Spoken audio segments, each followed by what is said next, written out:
A lot of shit happened this weekend. Yeah, First of all, rest in peace, Irish from 702. yeah. Rest in peace to her. She was sick.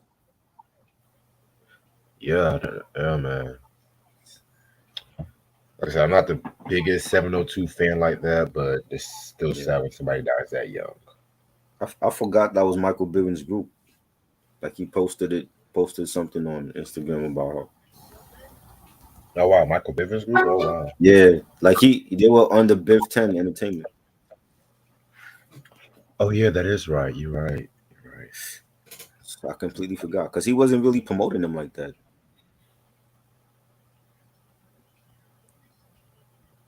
It's crazy, man. Both twin sisters are gone.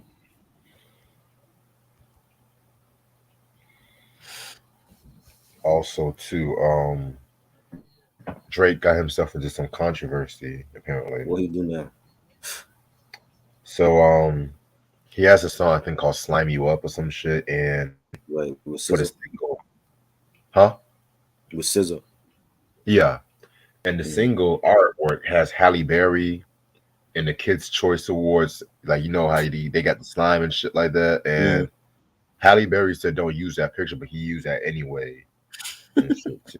So Yeah, what year was that she got slimed at the awards? I don't know. I don't be watching the Kids Choice Awards like that. Yeah, So I didn't even know they still had that shit. oh yeah, they do. Wow, crazy. So yeah, Drake's in some controversy. I never fucked with Drake to be real with you. So He always finds a way to piss people off. I see. that's why I kind of stopped. And the fact that he's talking to little girls and shit like that, but no one does not want to talk about that. But you Oh, have you mean the chick from Stranger Things? yeah, yeah. Yeah. But at the same time, they're so busy. He has a nerve to take away Michael Jackson, the song he sang for Michael Jackson from his tour. Okay, all right, cool. It's crazy. Mm, crazy.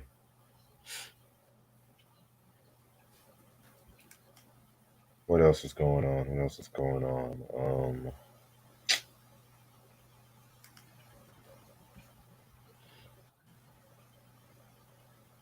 Something else I was going to tell you, but I was going to tell you some other shit, but it'll come back to me.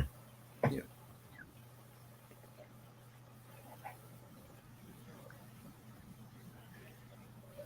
Yeah, a lot of good music came out this weekend. Oh yeah. I know everyone's talking about Victoria Monet's album. I heard that was good stuff. Got some good reviews. Right. Mm. Of course, my laptop has to do this stupid shit. No, don't try to catch up with these notifications now, motherfucker. I don't want to hear that shit. How was your weekend? It was cool. You know what I'm saying, just chilling. I feel you. Lord. Yeah, schedule Caprice a was lot of. good. What's up, Cavase? How you doing? Tomorrow is we doing with Caprice, right? The exhibit. Yeah, we're doing exhibit and we're doing Dub C with John Dixon tomorrow. Okay, so we got two guests coming on. That's dope. Yes, sir. Two separate shows tomorrow. Dope, dope. Cause I sent you. I could have sworn I sent you the schedule that it said 8 o'clock and shit. Yeah, you be changing the times though. It said the I first one never said changed. 11. Bro, the I first one never said 11. changed. I never. I'm looking I at it now, never. yo. It said I 11 and never then said 11. Hold on. No, the last one I said was 8 o'clock. one of them said 11 though. That was probably the Marley Mall on Friday, but then we pushed that to 12 o'clock. Okay. Yeah. No, that one said 11 a.m. If for I real know, though. but you said 11 a.m. was too early, and then we both agreed on Well, I 12 mean, but o'clock. who's gonna watch that at 11 a.m. though? You know what I'm saying? Might as well Well, I'm trying to record that. schedule more early reviews now and stuff like that. I I'm not didn't. I trying to didn't do mean in too. the morning time though. You know what I'm saying? Like we might as well if we're gonna do 11 a.m. We might as well record that shit. I mean, we can do that too because I work at 3 o'clock and stuff like that, Right. and I have to leave at 2 o'clock. That's the thing. Okay. We'll talk about that when it comes near. We'll talk about it. Yeah, Q. Billy Miller. He's an actor. He passed away too. This morning. Oh, Friday. So rest in peace to him. Somebody else died too. A lot of people died. Uh, this whole year, this been everybody's just been dying this year and shit. Fuck. Yeah.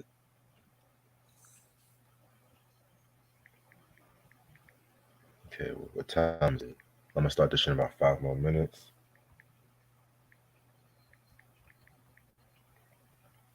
Shout out to my boy AJ. You know, recently became a father. Shout out to him. Shout out to Asian. Shout out to Kuji and his family. I just saw him today too. Yeah,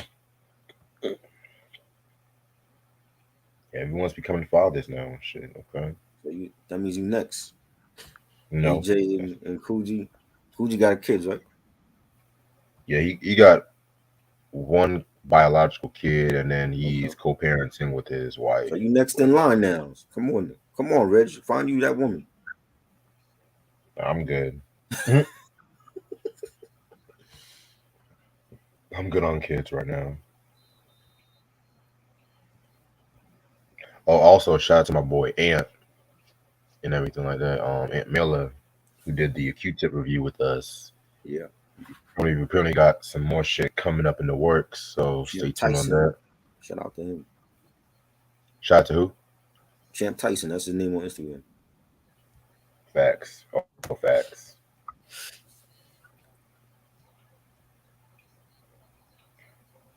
There's something else in the news I was going to talk about. That just. Oh, yeah. So I was on Instagram earlier, and everyone has an R. Kelly story and stuff like that too. So you remember that song R. Kelly did with Usher called "Same Girl"? Mm-hmm. So apparently, Kelly had an issue with that song because he didn't want to seem like Usher was going to steal his girl on the record and stuff like that too.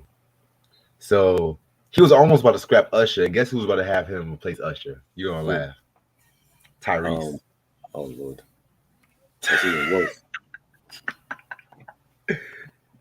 It kills me because it was like even back in that time, niggas was scared Usher's gonna steal somebody's girl and shit. Like this whole Kiki Palmer. I don't think Usher was going after teenagers. So Usher like them older women. That's what somebody else said on Instagram too. Yeah. Usher like the older women that R. Kelly don't like. So I don't think that was gonna happen. I'm weak. Tyrese probably what I say Kyrese probably would have been crying on the song. That would have been a better story, right? R. Kelly steals his woman and he starts crying on the song. You know.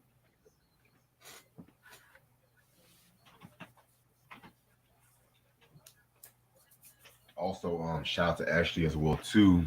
She sent me 2 albums I've been trying to look for years. Yes. So, but yeah, was her birthday was Friday, right? Yes, sir. Yeah. The big 3-0. Oh wow, she old now. Mm. Yeah, man. Got a lot of music shit I got to work on tonight. Back to doing Artist Sundays, Heavy D. This has been long talked about. Just a little disclaimer. We already talked about living large, and we already talked about big time.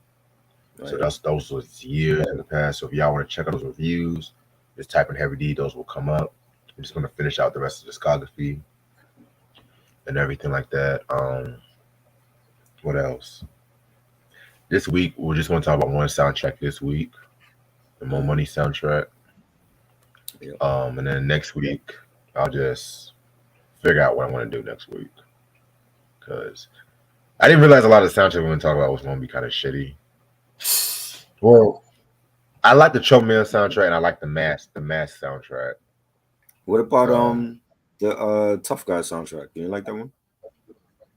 that's going to be next week, so I'm going to say my thoughts Okay. on that one. But the Mac and Tough Guys, those might be a double review just to because I have to kill out some time and stuff like that too. The whole Black's going to do some blaxploitation stuff. I Right. still got Beverly Hills Cop 3, which I never heard that soundtrack either, Me but neither. Never heard it. it might be the blackest soundtrack in the Beverly Hills Cop franchise. Wow. Cause like when I first heard Patti LaBelle's new attitude stir it up, I thought it was gonna be a good amount of African Americans, but I was like, what's this Glenn Fry shit? Like, come on, Bob Seger, like. Yeah. It's crazy. Let me stop. Yeah, man, but I'm ready to start whenever you are, because I'm ready for this album review. Yeah, let's go. Q said, "What do you think of Menace to Society?" I did a review on Menace to Society soundtrack years ago, so that's Classic. probably one of my top five soundtracks, not just hip hop wise, but just all time. But what's up, everybody? This is another episode of our hip hop review Artist Sunday. We're actually doing an Artist Sunday on a Sunday, surprisingly. So sometimes I have to push it to Mondays or stuff like that. You know what I'm saying? But it's your boy Reg in the building, the infamous Reg in the building, the infamous. I got my homeboy Try with me, who him, Rayshawn, and Mike did a dope video last night on summer movies. I didn't see the whole thing because y'all were on for a good fucking minute and stuff like that too. You're Because talking I had about a to whole tell, bunch of different shit. So yeah, because I know how Try you be like, you don't want to be on there too long. yeah, you know what I mean. It's just it turned into like 2-3 hours. You know. It be like that. Rocker Bash, shout out to Rocker. He had me on there for like 5 hours the last time. So She said, "Shout out to who?" Rocker Bash. Oh yeah, because y'all were on for 5 hours at one Yeah, point. 5 hours. That's the longest ever. Before that, it was like 4 hours, but 5 hours. I'm like, yo, I don't want to be on there for that long, man. I gotta set man. like a time limit now for it. To me, the max for me, it might be like 2 hours and 30 minutes. I only do like 3 or 4 hours in case Eric pops up. We're doing a collection video or some shit like that. You know what I'm saying? Because I ain't gonna lie. Sometimes I just be turning my camera off because sometimes I be scratching some parts. I don't want people seeing me scratch on live and shit like that too. You know what I'm saying? Like sometimes I gotta use a bathroom. Hell, sometimes I be fucking cooking and shit. I'm like, look, I'm not trying to burn my house down or some shit, nigga. Like, come on. Well, yeah, that's a little bit of TMI right there. So yeah, we are going to talk about tonight is Heavy D and the Boys with Peaceful Journey. This album came out on July 2nd of 1991 on Uptown Records. This is the first album without Trouble T. Roy, who passed away. More on that when we talk about the album. You know what I'm saying? Just about the album cover has more of a somber look and everything like that too. You know what I'm saying? I could have sworn you had this album. I had it on cassette. I never bought it on CD or vinyl. I had it on cassette back in the day. Respect. I definitely got to get it. Oh, before we start, yes, Cavase, that podcast studio, I definitely got to come back there. When I come to Charlotte, I know I'm coming to Charlotte Tuesday, but I'm gonna be kind of busy. So sometime next month, I'm definitely gonna stop by there. We'll talk about it on IG. Nice. But yes, everybody's doing big things. I love it. So this album came out with a couple of singles. Now That We Found Love, Is It Good to You, Don't Curse.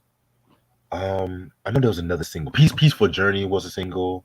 Mm-hmm. Yeah, those are the singles. Had the B-side of You Can't See What I Can See. Oh, which we'll talk about that. Yes. Yeah. Yes. Because I told you I was not going to talk about this album without talking about that song. I told you that. All right. Producers include DJ Eddie F, Teddy Riley, Pete Rock, Marley Marl, Howie T. Oh wow, special S producer. I never knew that. Wow. Okay. Dave Hall and Neville Hodge. Guest appearances include Aaron Hall, Big Daddy Kane, Grand Booba, Cool G Rap, Q-Tip, Pete Rock and CL Smooth, Daddy Freddy, and Casey and JoJo. All right. So You guys don't need to know who. Oh, also too, Johnny Gill also did background vocals on "Letter to the Future." Just Mm-hmm. letting y'all know. And So and Jodeci. yeah, I said Casey and JoJo. Yep, Oh yeah, yep. yeah. Mhm. All right. So like I said before, I originally was going to put this one on the back burner and everything like that because everyone kept asking me, when are you going to do Heavy D? When are you going to do Heavy D? When are you going to do Heavy D? And I was almost going to put this in the back burner, but I'm just like, you know what? It's Hip Hop 50th anniversary, and Heavy D has not really been talked a lot of when it comes to these Hip Hop 50th celebrations. I So mean, we've talked about him a lot. Or like we yeah, did the discography yeah, breakdown on my channel like 4 years ago, yeah, and then we did but like the earlier albums, Living Large and yeah, Big Time. big time. So I feel like we've always gave Heavy D his flowers. It's everybody else that they forget about him. Right, right. And I did say I was going to get a few more Heavy D and the Boys albums as well too. Right. All I'm missing is Blue Funk. And also spoiler alert, we're gonna talk about the solo albums from Heavy D as well. Yeah. I know the solo albums from the '90s. We're gonna do that as a double review in the next 3 weeks, and we also gonna talk about the dancehall album too. Right. So a little good variety here and there. You know what I'm saying? Because I think after Heavy D, I'm thinking about doing Radiohead. I'm thinking about them. You know what I'm saying? A rock group. I haven't heard everything they came out with in their discography. Right. Only heard like 2 albums though. So I heard that they had some heat. So I know you like one album, that Rainbow's album from them, Yeah. right? And Rainbows is good. Okay, I'll take your word for that. All right, so after the release of Big Time, Heavy D and the Boys was pretty much at the zenith and everything like that. You know what I'm saying?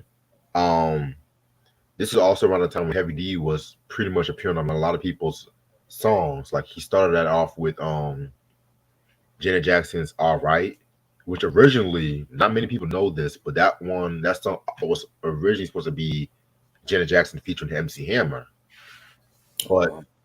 when I looked up on social media, I don't know if this is 100% true, but it said Hammer didn't really feel wasn't really feeling the song. I don't know, or the Hammer wasn't label feeling the wanted, song. Wow. or the label like I said, I don't know if it's true, or the label wanted somebody else other than Hammer too. He You know what I'm wanted saying? something cheesy. That's what it was. And Janet wasn't putting out that stuff. Mind you, this was before "You Can't Touch This" came out and shit too. So I don't want niggas. So niggas think that he just became big with that "Please Hammer Don't Hurt Him" album. Nah, he was big before that shit. But anyway, um, so yeah, he also appeared on Guy's "Do Me Right" song from the Future album, which that's actually my favorite album from them. Same. But then tragedy struck when in 1990 when Trouble T. Roy, he actually passed away tragically in 1990. And I don't even like telling the story though, but they were on tour. Like a lot of rappers was on tour, like Salt and Pepper, Public Enemy, and so on and so on. Right. And sometimes when you're not doing a lot of work, you sometimes like the horseplay. And for some thing, they were near an exit ramp, and somebody had pushed a trash barrel down the ramp, and Trouble T. Roy was on the ledge trying to avoid it. However, he lost his balance and he fell down 2 stories and stuff like that. Uh, Crazy. and then they said like his body was all disfigured. Oh, I don't want to think about that.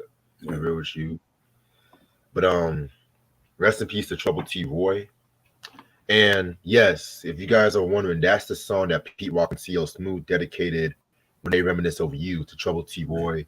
That's his brother. And yeah, and his brother and his pops and everything like that. TL Smooth's brother and pops and shit too. You know, and there's been a lot of people who've also said that Heavy D and the Boys was not really as close after Trouble T. Roy passed away.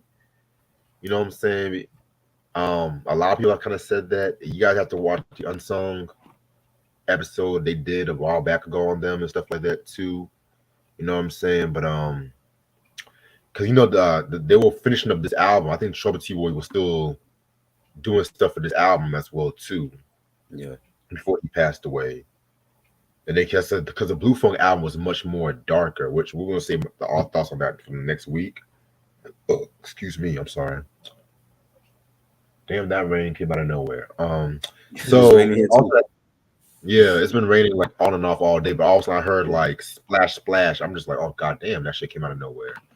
Any other than that, also the same year, 1990, Heavy D did the theme song for In Living Color.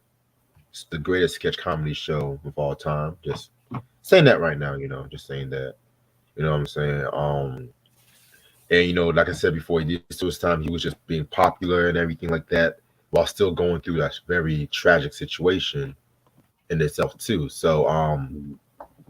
fast forward to 1991, this album had came out. Also, oh, I forgot to mention, also around this time too, you know what I'm saying? He actually got Andre Harrell to hire Sean Diddy Combs as an intern for Uptown Records, which Of we're gonna course. save our thoughts. We're gonna mention that, throughout the Heavy D series and everything like that, because his name does pop up.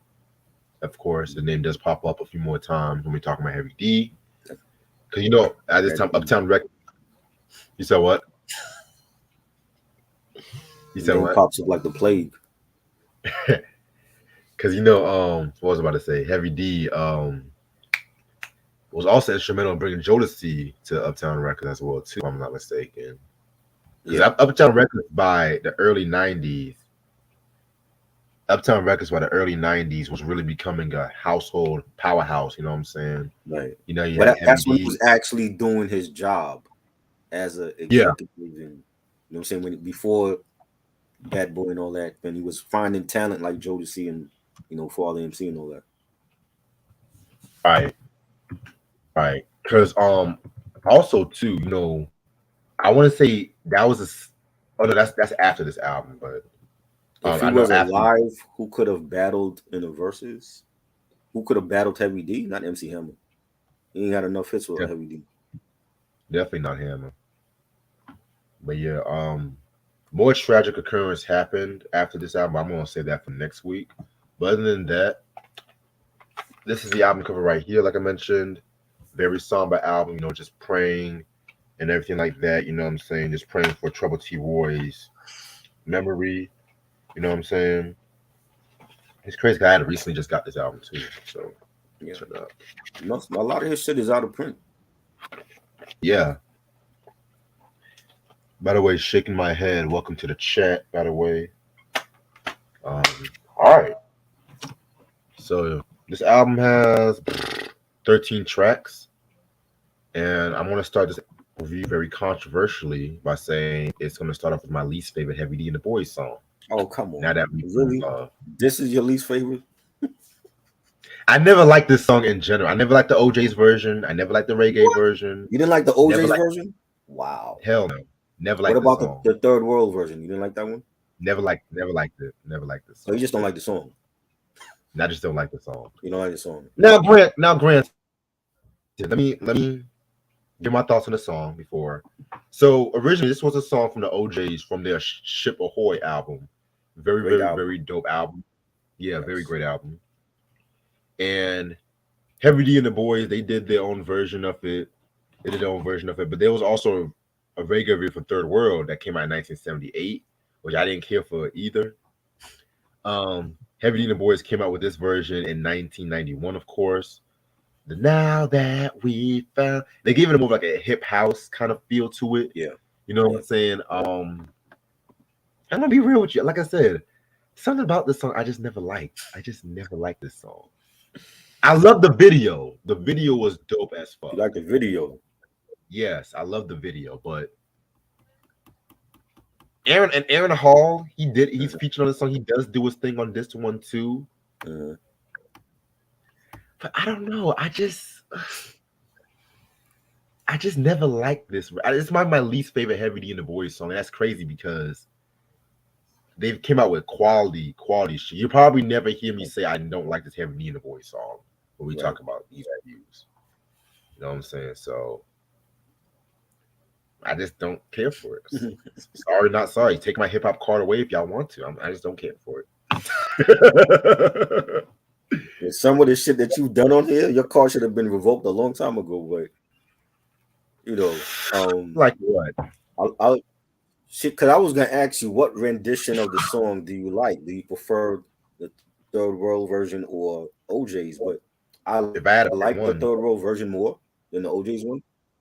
if I had to pick one, I'll probably Um, pick Third World. but heavy, huh? I didn't hear I you. didn't mean to cut you off. I'm sorry. If I had to pick one, I'll probably pick the Third World version. Yeah, that one was good. The OJ's had a good one too on that great album. You know what I'm saying? But no, I like the heavy. I like this was a big hit when this came out. I remember seeing the video on the MTV Raps when they premiered it, and what the only thing I didn't like about the video was the rain suits that they were wearing, like the see-through rain suits that G Wiz had on, and the other dancers, and they were some were wearing like the was like green, and some were wearing like yellow and white. You know what I'm saying? I didn't care for the rain suits, but the video was cool, and Aaron Hall killed it on the chorus. It had like that hip hop house, sound to it. Yeah, Huge record for Heavy D. You know what I'm saying? It definitely was on the charts, and he was in his bag on this. I like the flow on the beat. It's a dance track. You know what I'm saying? It was great. respect, respect indeed. All right. Track number two, we got "Let It Rain." Now, this song and the next song we're going to talk about is probably some of the most experimental stuff that he was doing up to this point. You know what I'm saying? So, this joint was produced by Pete Rock. You know what I'm saying? And you guys should know Pete Rock really was starting to get his flavor, his notoriety around 91. I want to say Public Enemy's Shut 'Em Down remix to me was one of his breakthroughs, which that's like top five remixes right there Yeah. in my. That's like one of the first great remixes in hip hop Mhm. that Even he changed. said like once he did that remix for PE, he started getting a lot of calls for everybody else to remix their songs. Exactly, exactly. Because people want to say, "Oh, Puffy invented the remix and shit," but No, he didn't. He had the Hitman do his remixes. It wasn't him. right. You know. But back to this joint right here. This is like one of my favorite joints for this record. I love that smooth, rugged beat that he was doing. You know what I'm saying? Pretty much, this song was kind of a sex song. Let's be, let's be Yeah. real. There's a couple of them on here. Yeah, like they got You they know. got, they got a lot of sex joints on this record Mhm. because He was when, he was when I haven't heard grieving for he was grieving for Trouble T. Roy, but he was also horny. So right, like yeah, I feel like he got more hornier in the next album, but we're gonna talk about right. that next week. Yeah, But because I yeah, haven't, mind you, I haven't heard this album in like years, right? yeah. So I thought, okay, this whole album's gonna be a few fucking socially conscious songs for tribute to T Right, Roy. You know what I'm saying? right. Next thing you know, I'm just hearing like Let It Rain. I'm just like, Mhm. this album's called Peaceful Journey, right? Well, Right. I guess going I guess going inside means having a peaceful journey, huh? By the album cover, I remember getting that album and looking at the cover, and I'm like, hey, this is gonna be about Trouble T. Roy. He just Yeah. passed away. It's gonna be somber. He got some sex songs on here, Oh so shit. maybe he was coping with death with getting some ass. Hey, it happens to the best of us Yeah, sometimes, yeah, man. Shit. yeah. But love this joint. I love the line where he says, "No, we can go downstairs, strike a match to the log, let the fireplace burn, dim the lights till it's dawn. Don't worry, honey, I'll take good care of you. I know what I'm doing. I get wrecked on a regular." And that's one thing I love about Heavy D's rhyme style. He definitely has a more conversational, conversational tone, rapping like, you know what I'm saying, but he still drops a very dope internal rhymes in his rhyme play. You know what I'm saying? And it Yeah. kills me how some of these cats like to say, "Oh, they just disregard him and stuff like that." Especially when it comes to like quote unquote fat niggas in hip hop. Everyone you hear the biggies, you hear the puns, you hear the Rosses, all of them are dope. But I feel like Heavy D's charisma broke down barriers for all them niggas and shit like that too. Cause yeah, you had Buffy from the Fat Boys, you had Biz Markie, but they were rappers slash beatboxers and shit like that. You know what I'm saying? Heavy D Right. was just an all around kind of guy and shit. He had suave style and shit like that. You know what I'm saying? Yeah. Yeah, I feel like heavy and Biggie made they gave that sexy persona for like the big guys. You know what I'm saying? So he always had that swagger and it's a dope ass beat. I love the Pete Rock track. Like you wouldn't when you hear it, it don't sound like one of them like smooth tracks for the ladies. You know what I'm saying? This is like a could have been like a regular track where you just rhyming on. You know what I'm saying? It's definitely a sex joint. You know what I mean? He said, nature taking its course so precise, proving that Heavy D can strike more than twice. I loved it. You know what I'm saying? I loved the Pete Rock track, my favorite producer on this album, and he killed it. Definitely killed it. Now, next joint, I can make you go, ooh, another sex Another kind of sex track. joint. Yeah. But this one right here is probably my second favorite joint from this record. And the song was actually produced by Howie T. And it kind of surprised me too, because I thought Pete Rock did this shit. I Because thought so Howie too. T, Yeah. yeah, because Howie T, he was doing shit for like Chubb Rock and Special Ed. Color Me And Bad. we talked about the excuse me, Color Me Bad. he did stuff for Call Me Back too. Yeah. Their first album. He did their first album. Don't tell me he did I Want to Sex You Up. No, I'm not dissing that track. Yeah, I'll be surprised as fuck. you did that. You're lying. Nah, you did that. Check the credits. He No, did hold a up. lot of their stuff. Their first album, and then I think the Time and Chance album, he was on that one too. Hold on. Time out right quick. Hold on. I never knew. Wow. I never knew he did that joint. Yep. Hold up. I'm on Wikipedia. Oh no, that was Dr. Freeze that did I Want to Sex You Up. What he did, like Oh, some of the other album cuts on there though. oh Like wow. the title track off of Love and those joints. Okay, I never knew that. Okay, wow. Oh, all right, but back to the point though. Yeah, because Special Ed's productions for those first two albums had a very minimalistic sound to it. I feel like the second album he experimented a bit more, but I never knew how T did this shit because this was a very jazzy go-go music kind of feel. You know what I'm saying? Especially when he gets that breakdown. I love Right. that breakdown and stuff with the horns and everything. BJ, you're tripping. Everybody does not have a better discography. Get out of here. All Ooh, right, but anyway, this is a very, very, very dope joint right here. I love the chorus. I love the wordplay he was using. But my favorite part was the instrumental break. I had to rewind that part a couple times and shit. You know what I'm saying? Is it a better sex song than Let It Rain? right. Absolutely. I definitely agree. I definitely feel like it's a better sex. Lord, excuse me, lady sex track, whatever. You know what I'm saying? I definitely feel like that. But it should have been. I would rather have this as a single than Now That We've Found Love. But hey, Really, you would have had hey, this as a single? I would have had this as a single. Yes. He did the Because remix. sometimes, Yeah, you gotta. I know. I saw him on there. He did the remix for "I Want to Sex You Up." The remix, Howie T. I never knew that. Yeah, the Wow. first "Color Me Bad" album and "Time and Chance." He did beats on there for them. Yo, Time and Chance has some heat too. That's That the might one be from my. '93. The '93 Yeah, joint. that had Jimmy Jam and Terry Lewis on there, if I'm not mistaken. Yeah, I didn't. I never heard that one. I always used to see like the album. I never bought it though. Only the first one. Yeah. I mean, it was dope. I mean, we have like two back to back sex songs on here. You know what I'm saying? Really, if you think about it, that's how the album really starts off. Now that we found love, was a love joint, sex joint, and then Let It Rain, and then this joint.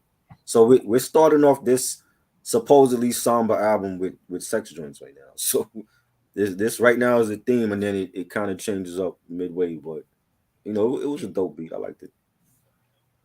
Mm. Yeah. It's a very interesting album. You know what I'm saying? Right. But if you guys remember, I never said there was a bad Heavy D in the Boys album. There's never been a bad Heavy D album. Right. So That a great one. Is that what BJ said? That his run wasn't good? no. We were talking about Eric Benet and Kenny Lattimore. He said Eric Benet has a better discography. I said I never liked either one of them I've like only that. heard But like two Kenny Lattimore albums, so I don't know. his first album, that's all you need. Yeah, his first album was good. I like. He had an album. I think it's the album that came out last year was pretty good, but I mean it wasn't nothing groundbreaking. You know what I'm saying? Yeah, man, because Eric Benet, Kenny, they're like lullaby artists to me. You know what I'm saying? Like What does that I mean? listen, I listen to them if I'm trying to sleep. However, I love that song Eric Benet did. "Spend My Life with You" with Timia. Okay, That's probably the only song I could actually bump to. You know what I'm saying? But right. I mean, you cheated on Halle Berry. What does that tell you about your character? That's all I have to Mhm. say. So that's Also what we with yelling at. "I Want to Sex You Up," I prefer the New Jack City version, the soundtrack version, than the single version that everyone knows. I don't really care for the "Come inside, I'll take you home, I'll make you feel at home. Now let's pour a glass Oh of wine, yeah. 'cause now the New Jack City version is "Hey, do me a wanna Hmm. girl, Right. I need you." That nigga was singing on that version. I That like nigga both was versions. I really can't tell the difference until you just broke it down for me. I really couldn't tell the difference. oh yeah, So the he New Jack started it City. off differently on both songs. Yeah, because the New Jack City version was the one that came out first. Right. But the label, they wanted something more radio friendly. So they wanted Dr. Freeze, the producer, to Hmm. rewrite the song and everything like that. So So that which the which one simple is considered the remix that Harry T did? Because they both sound the same. if I'm not I think the remix he's talking about was the version they played on the In Living Colors Super Bowl halftime show with that different kind of beat. It had like a more summertime boom bapish kind of beat. I'm gonna send it to you. I'm gonna Okay. send it to you. I think that's the version. By the way, what's up, John? I think But that's the the one version on he's the talking. album and the one on the New Jack City soundtrack sound the same to me. That's because those ones are the same ones, but it's Okay. different lyrics and shit. Like the same Oh, beat, that's good. same rhythm, and everything like that. Same Right. bridge, you know. But the New Jack City version to me was the vocals was more soulful. Right. All my R&B heads, y'all should know about that. Y'all should know, but everybody wants to hear that. Let me take off all your clothes and make you feel that nobody knows. Come on now, dog. Shit. Let me stop. Let me stop. Let me stop. Anyway, It's good. I'm gonna Salute. send it to you via text and shit. All right. Track number 4, Sister Sister. No, this was not a tribute to the show with Tia and Tamara Maui. This is Mhm. actually an ode to black women. I'm loving this review too. This is actually an ode to black women and shit like that. You know what I'm saying? Typical, typical subject matter for Heavy D and the Boys. And of course, this was produced by Marley Marl and Right. stuff like that too. You know what I'm saying? The same year he dropped that whack ass In Control Volume 2, you know, but we review that one as well too, you know what I'm saying? Yeah. Had some joints from the established artists, but the newer artists, nah, nah. But then anyway, Sister Sister, very, very, very dope track right here. You know, just him, repping all the black women that's, single black women that's having the jobs, women that put up with abusive relationships, so on and so on. I love this one. Yeah, this was great. Definitely a banger. Has a message. Just have just talking about treating our women with respect and grace and I felt like it should have been a single too. You know what I'm saying? I think it could have been a single, and you had singing on the chorus. Um, I mean, have it saying like, watching you struggle while others work singles, you work doubles. If it wasn't for you, we wouldn't be born. And who would sew our clothes when they were torn? So again, he's just like giving flowers to well, all women. I don't want to say just black women, but all women in general. Right. And it was a great song. Very great song indeed. Next song, Don't Curse, featuring half the guest appearances on this album. Big Daddy Kane, Grand Puba, Cool G Rap, Q-Tip, and Pete Rock and CL Smooth. by far my favorite song on this album, in my opinion. You know what I'm saying? This song right here is a hip hop classic. I don't give a fuck what nobody say.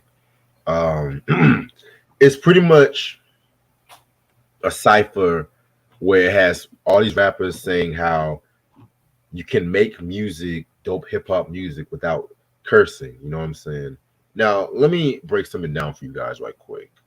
If you guys have watched me for the 10 years I've been ranting and raving, you guys know that I've always considered freedom of speech. You know, I've always said the artist's voice matters. You know what I'm saying? But at the same time, too, if you can actually I actually love shit too, where an artist never drops a curse.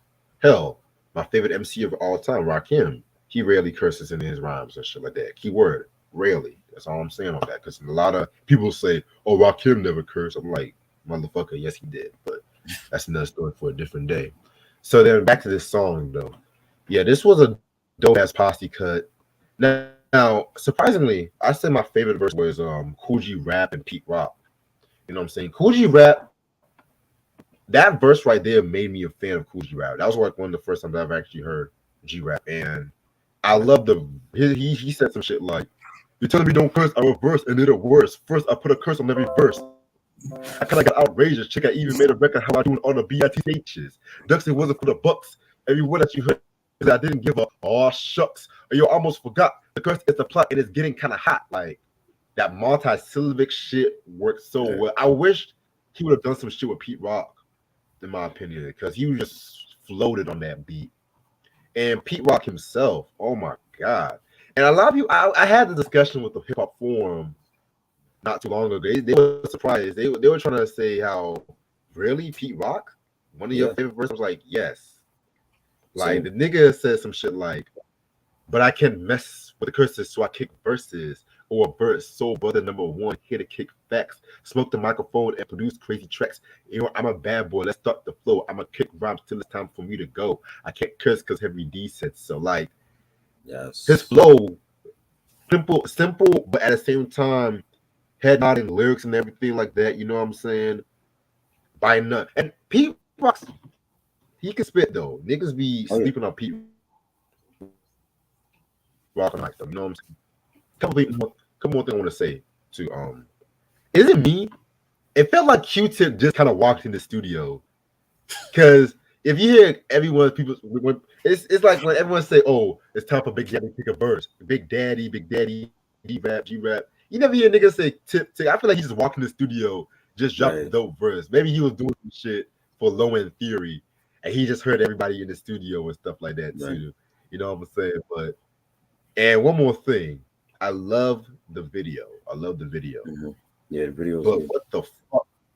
what the fuck was Big Daddy Kane wearing? Oh man. We've been talking about this shit for years, and my nigga was dressed up like Prince in that video. Yeah. Shit. And he had a broken hand. How did he break his hand? Looking like Doc Gable is what he used to call himself. Oh shit! That was his Doc Oh Gable era, shit! dressed up in the suits and ties and all that. I'm like, what the fuck is going on, K? And one more thing. This is the last thing. I swear to God. I love the fact that they said Slick Rick throughout the end of the Right, song too. right. That's all I have to say. Hip hop He classic. was he I was feel like I locked up done at that switched. point, so Yeah. you know. Yeah, it's a great posse because you could tell they were having fun with making the video. That's how videos was back then, especially with posse cuts. People just having fun on the set. And it was like a cipher just with, some of Heavy D's friends, Cool G Rap and King, Tip and Grand Poobah verse I loved. CO Smooth was on that. Ooh, yes. Pete Rock as well. Loved Pete Rock's verse. Now I'm gonna get back to the subject. Get wreck. If you think I'm bluffing, just check for the crew. Pete Rock and CO Smooth. Very down to earth. And we didn't have to curse. I loved it. Classic posse cut. Nobody cursed on that. And it's been done before. It's not like every rapper out there needed, parental advisory stick on the albums. You know what I'm saying? Like you mentioned Rakim, one of the best ever.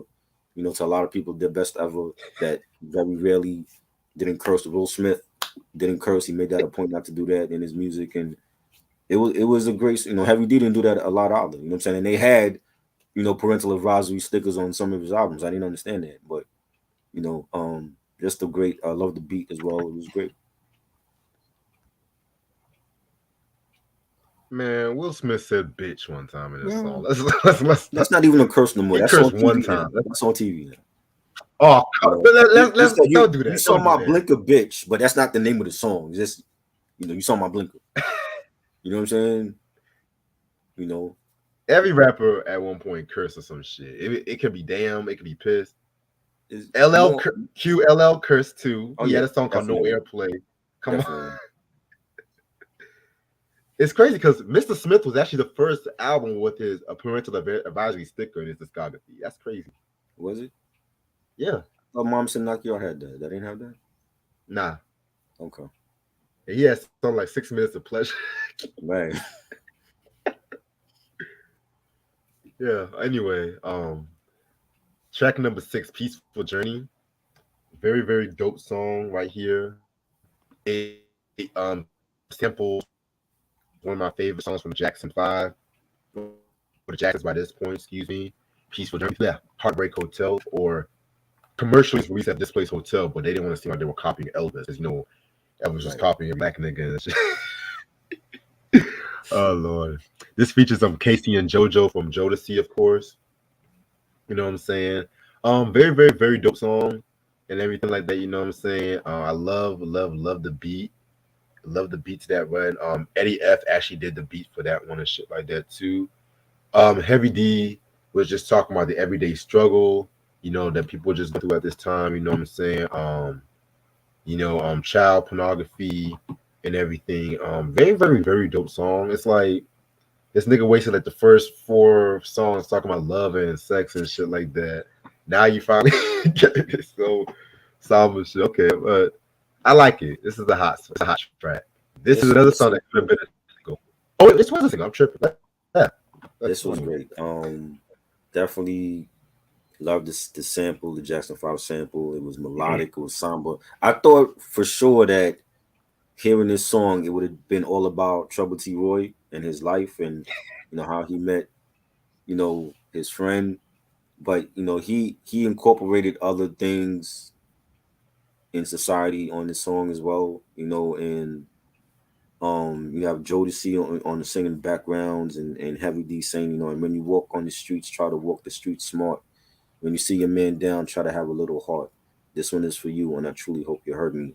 And through all your travels, I'm wishing you a peaceful journey. So it's great. It definitely captures the whole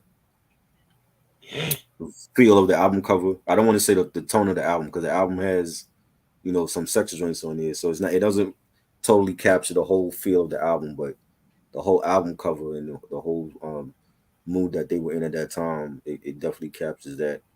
And yes, it was a single. I bought this. Well, I bought the single on cassette back in the day. The cassette single, the B side was "You Can't See What I Can See."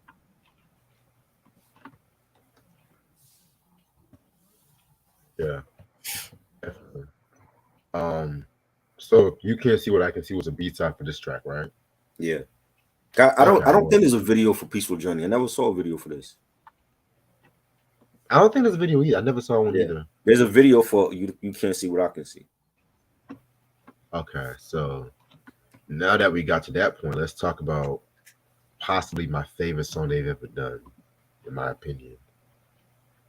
It's crazy though, because I feel like niggas was scared of this song.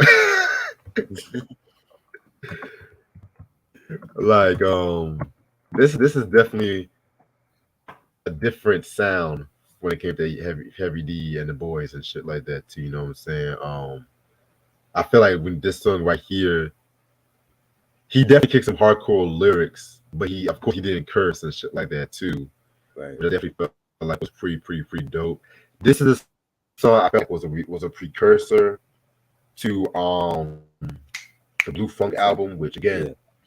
wait for next week. I feel like I'm just dying to talk about that album. I just keep mentioning it and shit. You know what I'm saying?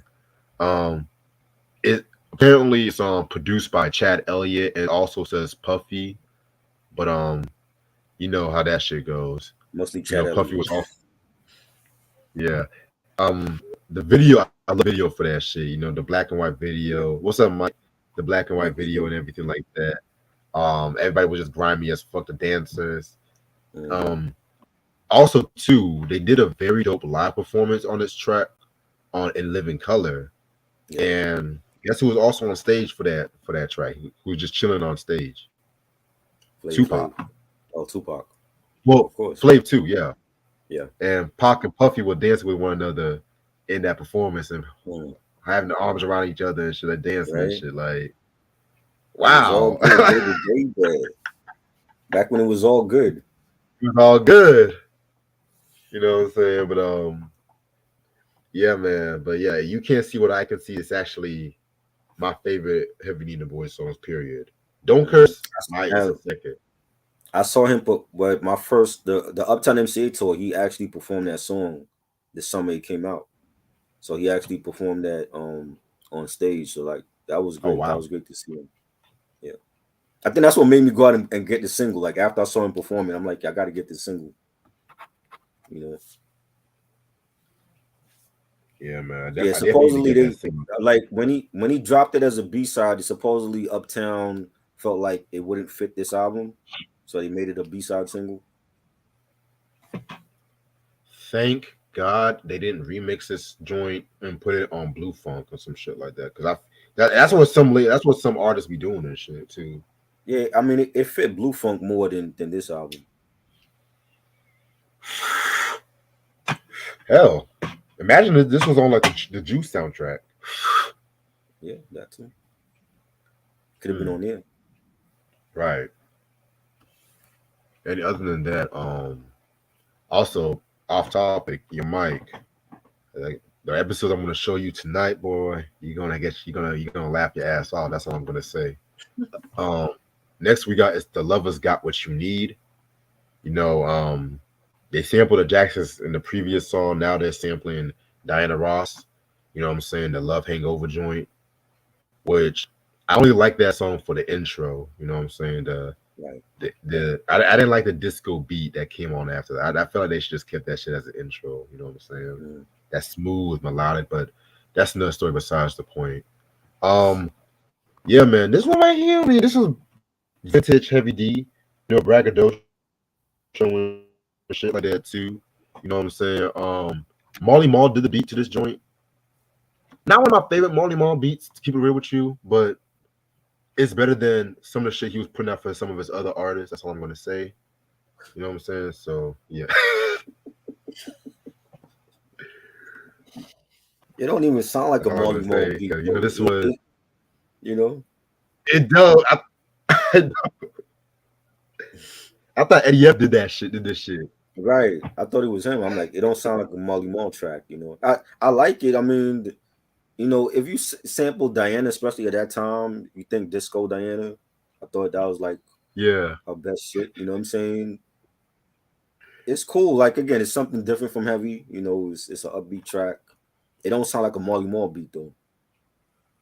It don't. It don't indeed. Next song we got is Cause He's Always Around. Um, this one again was pretty straight, you know what I'm saying? This was produced by Pete Rock and stuff like that, you know. Again, just like with the Marley Marl beat we talked about, it's not only one of my favorite productions he did with the joint right here, but that does not mean it's a bad beat. You know what I'm saying? What I got from this song, Cause He's Always Around, is you know, Heavy D trying to like get with this chicken female, you know, no surprise there. And this she has like this nigga, I think probably like an ex or maybe or stuff like that, an ex or just a friend. You know, if you guys know that song Cool G Rap and DJ Polo's Operation Cock Block, this Hmm. is a more safer version of this track. Right. Just keeping a buck with you. You know what I'm saying? And he's always around and he can't get in with her, you know, because Right. he's just always like two steps behind you and stuff like that too. You know what I'm saying? So this was a pretty good track. You know, again, it's just the beat I didn't care for. You know. I like the beat. I thought the beat was fire. You know, shit. Why not have Cool G Rap play the other guy? You know, that would have been Right. a dope collab, and you know, have his. It's kind of hard for him to kick game to this chick if our man is always around us. So I liked it. I thought it was a bang. Yeah, I see your point. I see your point. All right. Next track is it good to you? Now we've talked about this track when we did the Juice soundtrack, but it's not the track you think we're talking about. Right. So when we did the Juice soundtrack, we talked about the Tammy Lucas version, but then Heavy D done Prince this version. If you guys know what I'm talking about, I salute you. If you guys don't, I'll tell you another story another day. Or actually, just go to my parade video. You'll know the story. But anyway, he prints the song and he did his own version of it. And I like this version a bit better. Yeah, it's way better. I mean, again, it's Heavy D. I mean, you can't get mad. It's Teddy Riley. Right. Teddy at his motherfucking prime. Right. 91. One of my favorite years Mhm. from him, in my opinion. Shit. But that's besides the point. You know what I'm saying? Every time I hear this song, I always think of Juice. I always Yeah. think of fucking the girl with the fucking gold tooth. Them stealing the vinyls and the Yeah. Boy Ayers album Mhm. and shit like that too. You know what I'm saying? Yeah, classic movie. I never get tired of watching Now Juice and that shit like that. this the backstory with Tammy Lucas wasn't getting along with Teddy or something. I know he was doing her album and never came out. Yeah, There was something going on with her and Teddy. no, no surprise. I'm thinking Teddy must have gave the song to Heavy D instead. This probably was gonna be on her album and gave it to Heavy. Heavy made it a classic song. And when I see the video, I always think about like Martin and Living Single and Living Color. Those shows. You know what I'm saying? Yes. And it was just and you have Tammy Lucas singing on the chorus, so she's still on it. You know what I'm saying? I believe that I saw that singing on the chorus, if I'm not mistaken.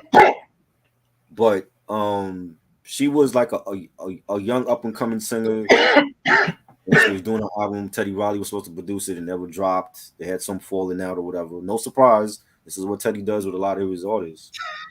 You know what I'm saying? And her version was on the Juice soundtrack, and then this comes out like what, a year later, and we find out that Heavy D does his own version. It turned out to be better to me. I think it's a better use of that beat. You know, it was Wait a great. minute. You know? So wait, hold up. Okay, so the Juice soundtrack came out late. Wasn't Juice 90 or was that 91? The movie was 91. Yeah, the movie was 92, but the soundtrack came like early That 92, the late 90. soundtrack came out before the movie. Yeah, and this album came out way before the soundtrack. So where the single Peaceful came Journey out, was Peaceful. I thought Peaceful Journey was 91 though. it was 91, but this album came out July 91. Interesting. The soundtrack, I believe the Juice soundtrack came out on New Year's though. Yeah, Wasn't it like around like early yeah. 92. Okay. Okay. Yeah. Cause I was still in junior high when this came out. Yeah. So but I remember they were working on her album and there was some falling out with her and Teddy Riley. And when I remember hearing this song, I'm like, oh, this is Tammy Lucas' song, but Heavy D have his own version though. What? So what's up with that? You know what I mean? And I've never heard Teddy Riley talk about it, so I don't know the full backstory with it. You know what I mean? And it's one of his most like signature songs. You know what I'm saying? I don't know if it's his. I don't know if it like every artist have a signature song. I don't know if this is the signature song from him. Ooh. But he has more than one. So it could be this. It could be Now That We Found Love, which I is say not nothing but really love. an original song. Nothing But Love. Is this a signature song? That's my opinion, yeah. That's your okay.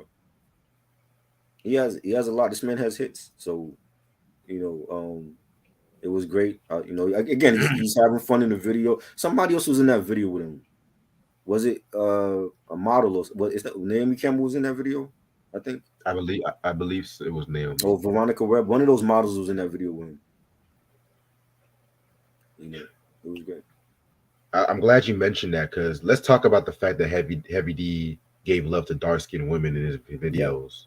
yeah, he did. Everybody wanted to get the passable, passable ones. If you guys know what I mean, light skinned Right, chicks and shit. right. You know what I'm saying? Yeah, he had like models in his videos on more than one occasion. You know what I'm saying? And just showing the different shades of beautifulness. Black coffee, prime example. You know what I'm saying? That's like a ode to like the different shades of chocolate. You know, and it was great. You know what I mean? And this man is a legend. Yes, yes. You know. Um, Dart said Heavy D was known for taking reserved beats that was already spoken for by other artists. Hmm. Well, what other beats did he take? I mean, I only know about this one. I'm sure there's other. And there's a lore about others. We always say about artists taking other people's beats. That's been going on forever. I don't know Right. what other beats he took from other artists though. Yeah, I'm gonna need some receipts, man. I'm gonna need some receipts. Cause you be saying some wild shit on my channel sometimes, man. I just need some receipts. That's the one thing I want y'all to do. If y'all say some fucking shit, I know my niggas like Ronnie be doing it, Mike. Yeah. If y'all say some wild shit, I need to see some receipts. Like y'all don't just be saying shit just to troll me. I wrote the book, man. I wrote the book for all y'all. Come on now. He sure did. Anyway, next track we got is Letter to the Future. This is another joint right here that I feel like was one of the probably the most darkest song on the album, in my opinion. You know what I'm saying? This is the Pete Rock beat that I was like, yeah, Pete definitely did this shit. Yeah. You know what I'm saying? Just talking about the dark, just talking about niggas becoming stick up kids and shit like that, living that street life, you know what I'm saying? Um, yeah, man, like I love this fucking track right here. I think he really just spit like one long verse and shit, you know what I'm saying? He says some shit like, "You see, a friend is a friend, but then some are none. Because when he got to the spot they were supposed to meet, all he found was a police infested street. I guess having a friend is rough because now Johnny's up north doing push-ups getting buffed." You know what I'm saying? That was a very dope line. We all know what he's talking about with that shit. You know what I'm saying? You know, live that street life. You're not shit. It's not always gonna end well. You know what I'm saying? Uh-huh. So very, very, very dope joint right there. And this is another thing too I want to give notice for because niggas be saying, "Oh, Heavy D is not versatile." This just proves that he's not always the loving man niggas always Right. wanted to make him out to be and shit like that. You know what I'm saying? Because Right. Head was down about that stop the violence and shit like that. You know what I'm saying? He Mhm. was down with all Yeah. that shit. You know what I'm He was on saying? that But song. yeah, facts, You know facts. what I mean? Yeah. This was great. I love the Pete Rock beat. The Fatback band sample was great. So many artists use that sample as well. Johnny Gill is singing on background vocals. He's talking about like a lost generation and kids on the street, and he said, "Your son is dead with 3 shots to the head. The killer left a note, and this is what the note said: Never be bigger than you are. Never try to lose like, never try to lose like your, never try to um." He said something about being a superstar. Next time you rob somebody and give them a death wish, when you pull the trigger, nigga don't miss. And he's done songs like this before. Blue Funk. He did New Day, the New Day joint, and I was like about street life and his brother getting killed, shot and all that. And he's done street records. It's just that he's known mostly for like the radio R&B type of joints, the love joints, and but he's definitely a versatile artist. You know what I'm saying? And this definitely was an underrated track. All right, definitely, definitely. Um, Mike said, I be keeping quiet. I don't want to get most of the time. I don't want to get Victor Newman. Don't want the clip shown on me. Yeah, so you haven't played that in a minute.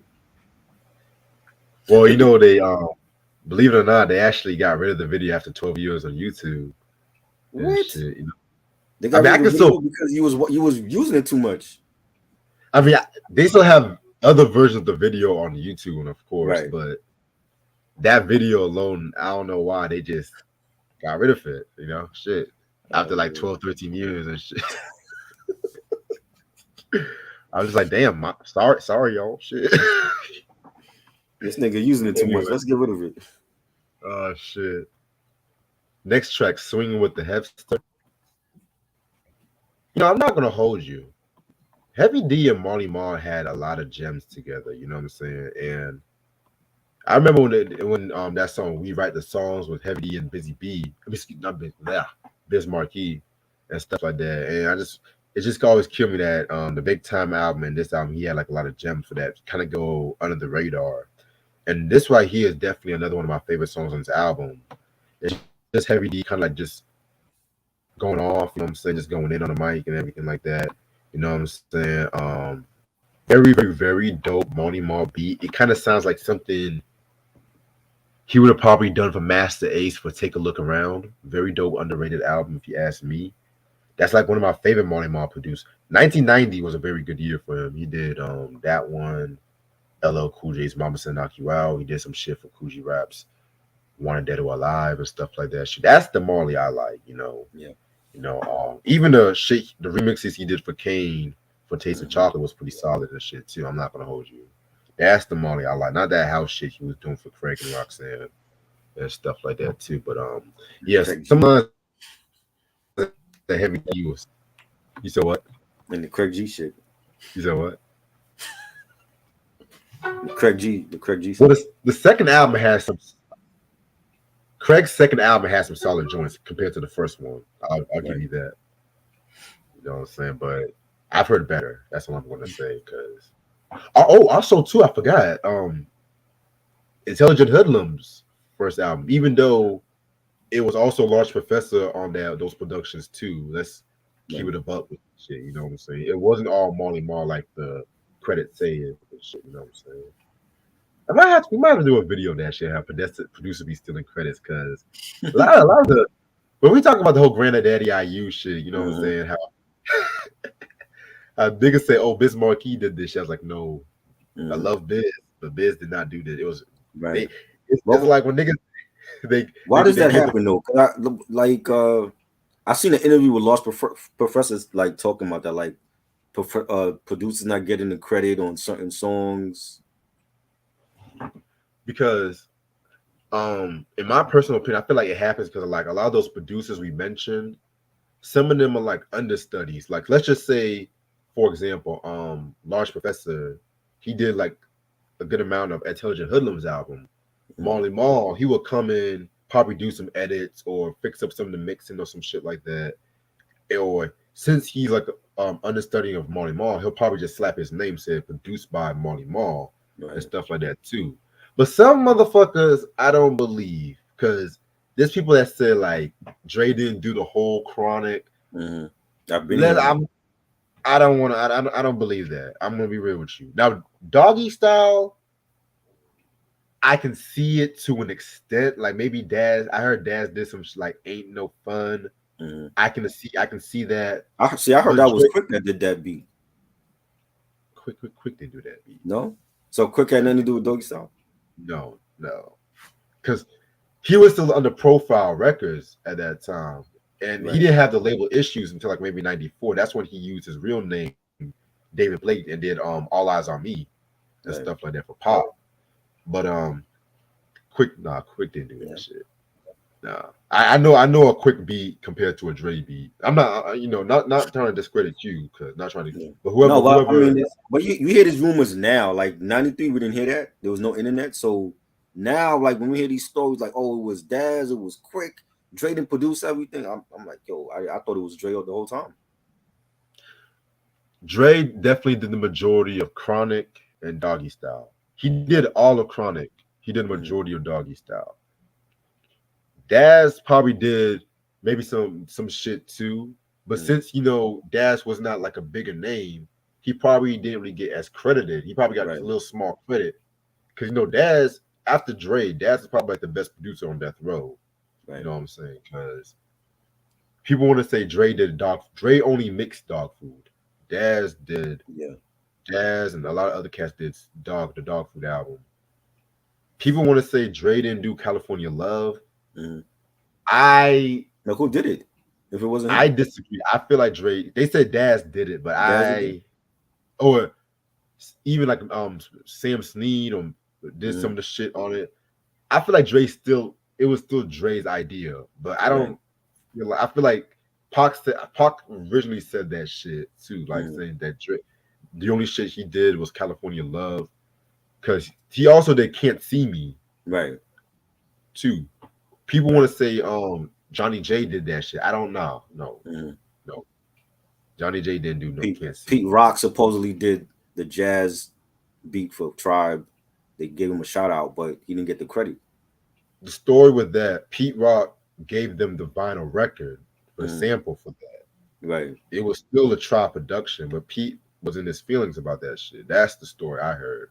So why not? You Well, know, I mean, can you give him credit for giving you the vinyl? I don't think you don't get a production nah, credit for that, right? if he didn't actually produce, and Pete should know better after what happened with Puff. If he didn't Right. actually produce the shit or loop the sample or fuck with the Mm-hmm. pitch, that he didn't produce Yeah. it. He 'Cause can I hell. saw Madlib in an interview say that Dilla used to give him records for beats all the time. You don't get no production credit for that. Madlib said Dilla don't get no production credit. Yeah, no, but I'm no. He's saying in general that there's a lot of stuff that he's done that he got the vinyl for the beat from Dilla. Like Dilla actually gave him the samples for the beat that he did, but he didn't. He never like complained like, yo, I should get production credit for giving you the vinyl. Yeah, because it's literally just giving you the vinyl because you could either Right, use the vinyl or you can't use the vinyl. Like right. my homeboy gave me some shit to sample and stuff like that too a while Mm-hmm. back ago. I only used like about maybe 5 songs and shit. I mean, I still have them in my file. Nothing Right, against them, but I just don't know what to do with it yet. You right. know what I'm saying? Like I said, I could give you. Hold on, let me show you something. I could give you this Yeah. Keisha Cole album for you to sample something from this one. Mm-hmm. If you make a beat out of it, I'm not going to get no production Right. credit. Because I still You get the might beat. say special shout out. Yeah, Right, right. that's why. Yeah, that's crazy. But at the same time, even with LL Cool J's, and we're going to continue with the album though. We just Mm-hmm. have to talk about this. Even with LL Cool J's 14 shots to the dome, Marley did some stuff, but it was mostly KD. Okay, His other than KD is KDF. Yeah, excuse me. Yeah, you know what I'm saying? Because KDF also did a good portion of the Lords of the Underground album as well too. right. If I'm not mistaken. But They yeah, they man. split the But production at that time, and they were doing like the youngsters and yeah, Lords of the Under. But it was like even at that time when I'm listening to the tracks, and then I'm reading the production credits. Marley Marl like, production sounded like K Duff at that time, so it was kind of hard to figure out. Well, and K Duff was new on the scene at that time. It was like, well, which one is K Duff and which one is Marley? see, that's the thing right there. That's the thing right there. Because I kind of hate you have to go back and forth too. You know what I'm saying? Right. Um, yeah, man. Um, also too. I'm gonna say one more story before we continue on with the review. When L.A. Posse they did LL Cool J's Bigger and Deffer in 1987. Right. They were supposed to have done the next album, but Russell didn't want to pay them motherfuckers and shit like that. You know what I'm saying? Right. Yeah. Because let's be real, Big and Deffa had a West Coast sound. Yeah. Let's be real about that. Yeah. Like Canday, what's that one joint? Hell, I'm sorry, I'm bad. I'm bad. The beat sounds like a proto NWA I was track. about to ask you, does that sound? I mean, I never felt like it sounded West Coast. Does that sound like a West Coast joint to you? It had some West Coast elements, Right. but his most West Coast sounding track to me is Going Back to Cali. Yeah. Like I can just see Tone Loc on that record. Like, Mm-hmm. you know what I'm saying? Or what's the mall for King T or some Right. shit like that, you know? What made him switch his sound after Big and Defo? Was it the label or was it just him? Well, I feel like with Bigger and Deffer, and this is just my theory. Don't take it for a grain of thought. He got a bigger budget and everything, and what the thing was that with hip hop being more sample based, and Yeah. at the time you had like a lot of hip hop records happen like 3 or 4 producers max. Mm-hmm. You know what I'm saying? Well, let me scratch that. 3 or 4 established producers max, and then maybe 1 or 2, house or maybe label production and shit like that too. Right. I feel like they were trying to have a more versatile sound to it, Mm-hmm. but at the same time too, they wanted to emphasize the R&B sound of L, like the love song of LL Cool J. Right. You know what I'm saying? So that's where the album kind of falls through the love songs, because So you don't they you don't think he was trying to pull off what Cube did with the Bomb Squad, West Coast artists with East Coast production, East Coast artists with West Coast production wait for what album though? for Big and Different. Well, see, at that time, I don't think it was because that came 3 years before Cube's Right. America's Most, but I don't think it was really like a very big deal. Cause I think from what I also heard, like with Rick Rubin and LL also had like a little falling out. I don't know the whole. I have to look at the story again. 'Cause I think he was originally supposed to done Bigger and Deffer, but I think he wanted to do. I think he was still working with Raising Hell. I don't. I have to look that shit up too. You Yeah. know what I'm saying? But Maybe and then maybe Cube was inspired then. well, with Cube, you gotta remember this. He originally wanted Dre to do America's Most Wanted, Right. but we all know why that didn't happen. Mm-hmm. Then he wanted the Third Base production to Right. do America's Most Wanted, which mm, interesting. So I feel like Chuck D helped him out because at that time Public Enemy was Yeah. just as controversial as NWA itself too. Mm-hmm. So 2 black men working together, stuff like that, trying to shut down the system. Oh yeah, East and West Coast, like come on, man, like. Niggas don't realize the power America's Most Wanted had on the hip hop culture, even to this Right. day. Right. Yeah, and it kind of kills me how people want to do the whole Ice Cube versus Biggie debate. I love Biggie. I love me I don't Biggie and even shit, right? think that's fair because Biggie It's left us not with just fair. 2 albums. It's You know what I'm not fair saying? Like because you're talking about Cube that was started with NWA and went solo and gave us classics as a solo artist. He had more stuff than Big. exactly, and the of course the I'm gonna call it the X crowd. I used to call it the Twitter crowd, but now it's the X crowd. You know, these motherfuckers don't listen to hip hop earlier than 1993 No. and Yeah. shit like that.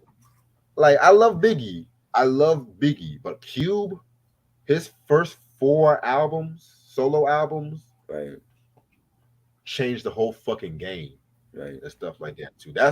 Like that's probably one of hip hop's best like consistent runs. You know what I'm saying? Mhm. One of the best consistent runs in hip hop, in Right. my Right there opinion. with Outkast to me.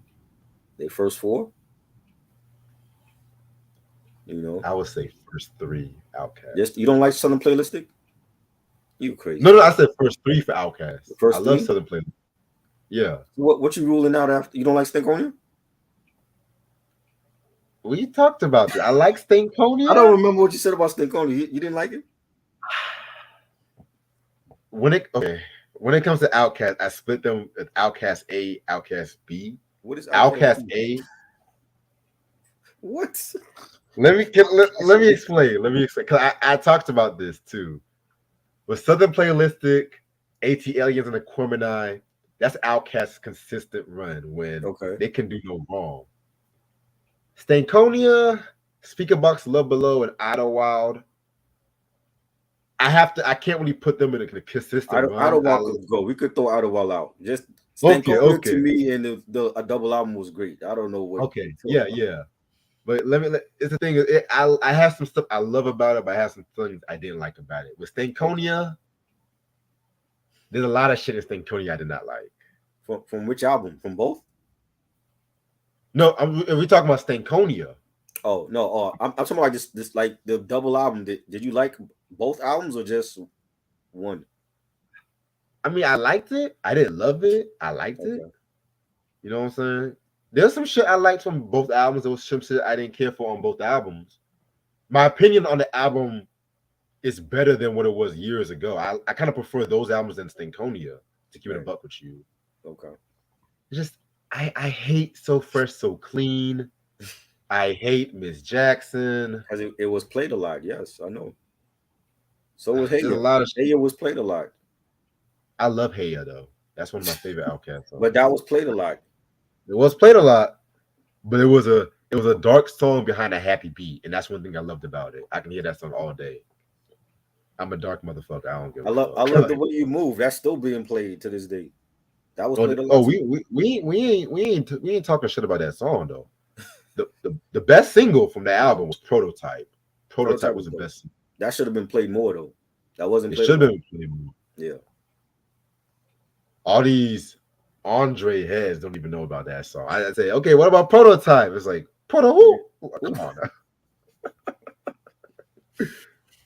come Mm. on. That was Andre at his most princiest, if Yeah. that makes sense and shit. Yeah.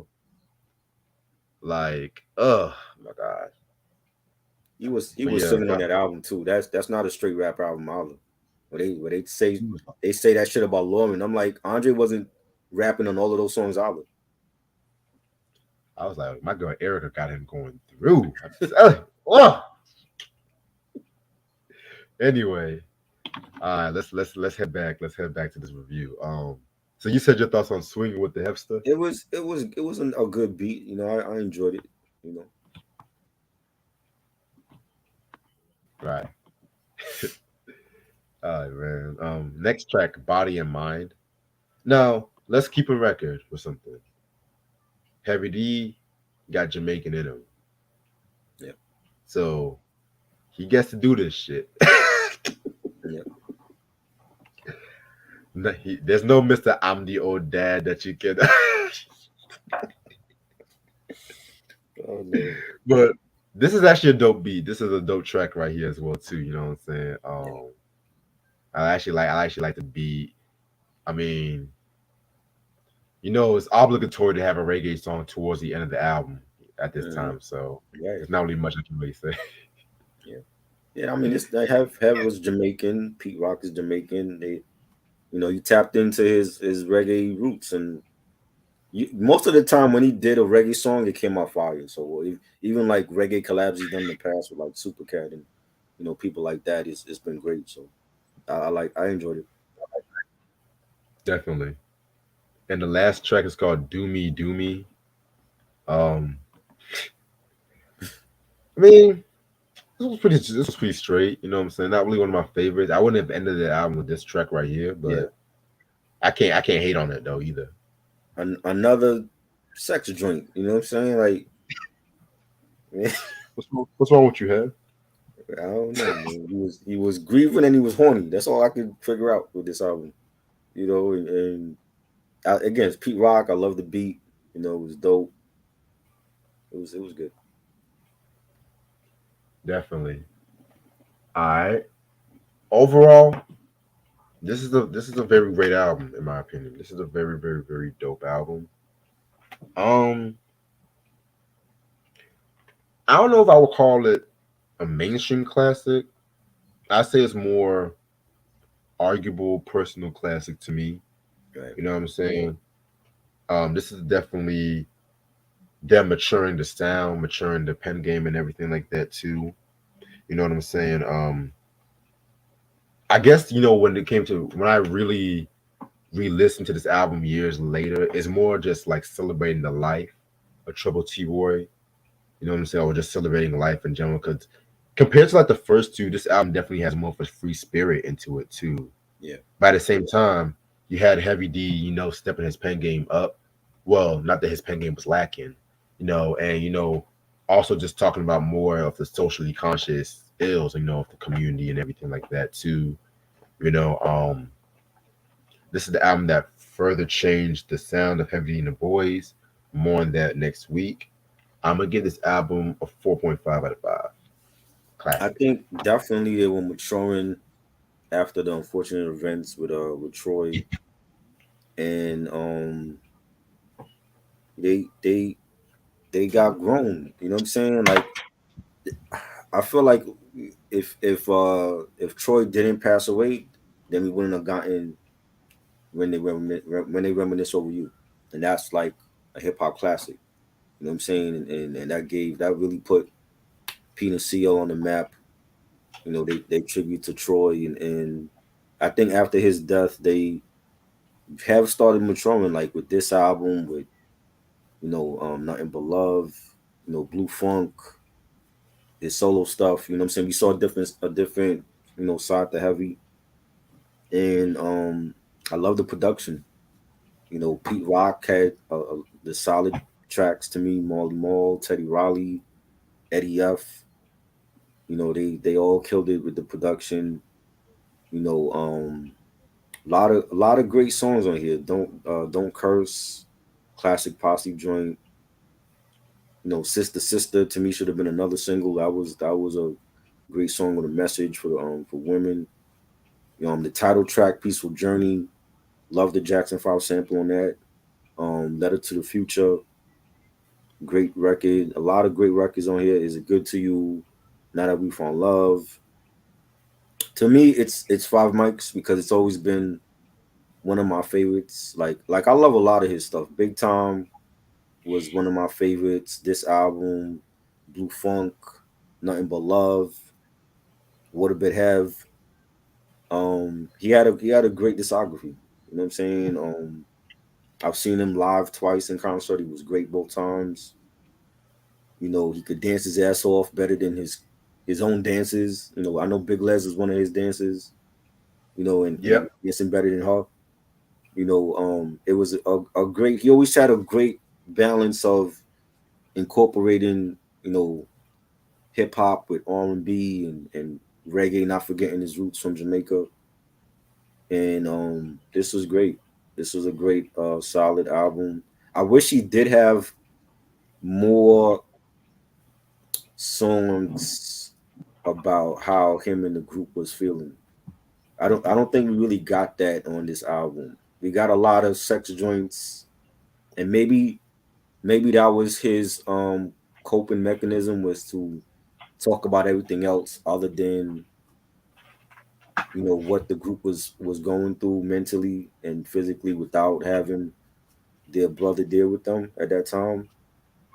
I know he talked about it later on, like on the Blue Funk album and stuff. But I wanted to hear more songs that fit the album title, Peaceful Journey.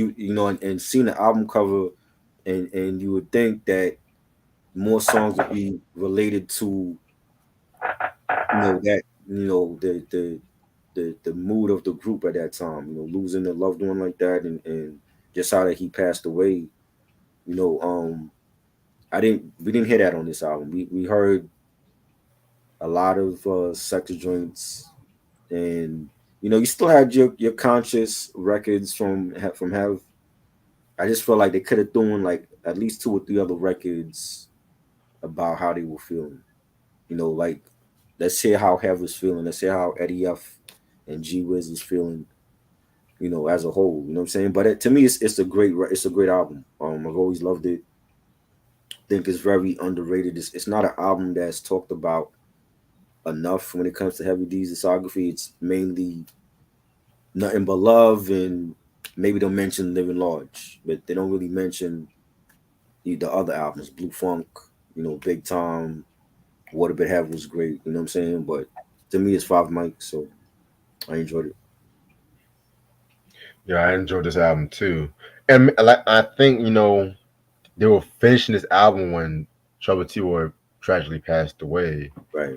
or something like that too, because this album was recorded in 1990 to Yeah. 91. So But like but even on when we talk about Blue Funk, even on like the little, remember he had like the little interview segments with the female, and he talked yeah, about losing um Troy. I just felt like that we should have heard that on this album though.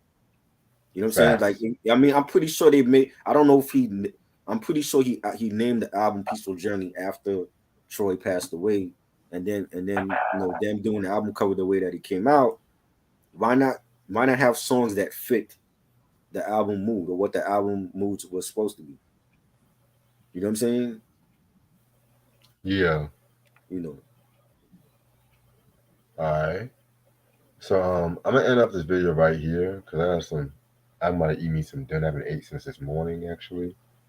Um, so I'm just gonna say the schedule and everything like that. Just so y'all can be aware because there's gonna be like a lot of earlier reviews we're gonna do, which I'm gonna try this format out.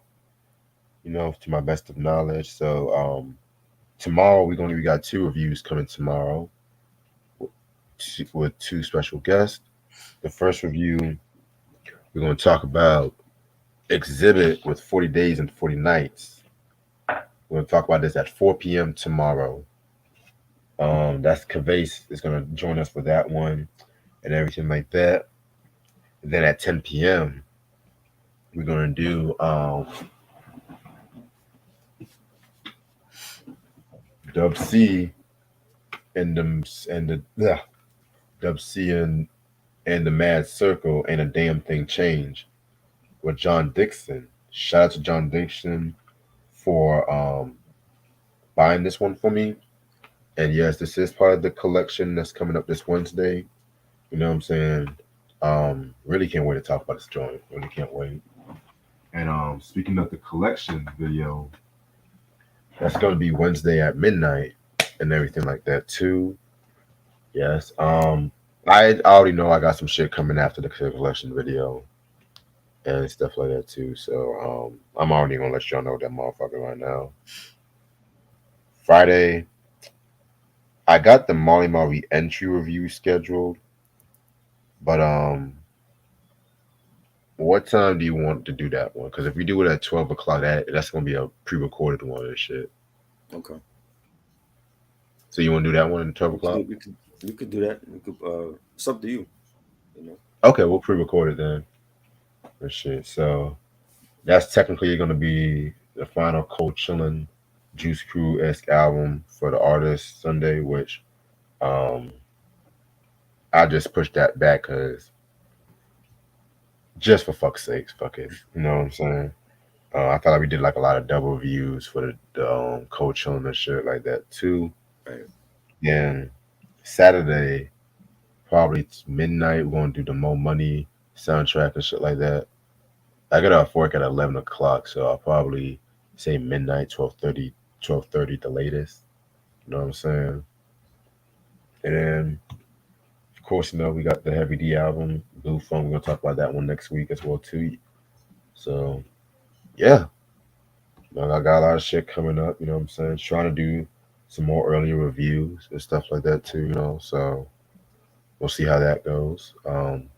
Just to let you know, the Dub C albums for tomorrow, I gotta be done at least by 11:45 because I gotta work in the morning and stuff like that too. So, anything you want to say before we head out? I'm doing another live stream this week. Probably Wednesday or Thursday. Yeah. Oh, what's this one about? I'm not gonna say. Oh, okay. Okay, cool. Yeah, yeah. Keep that under the wraps. Alrighty, alrighty. Just to let you know that this album is out of print, but if you can find it, it shouldn't be too expensive. As as you can see, I got this shit for like $5. I don't know why I still got this stuff. Oh yeah, I know why I still got it because if I rip it off, it's gonna have a mark on the CD, so I have to use this here. So fuck it. Yeah. Other than that, thank y'all so much, and I'm gonna see y'all tomorrow. I'm gonna get all the rest I can get because I got two damn shows tomorrow to do. Yeah. I appreciate this try as usual. Peace. All right. Peace.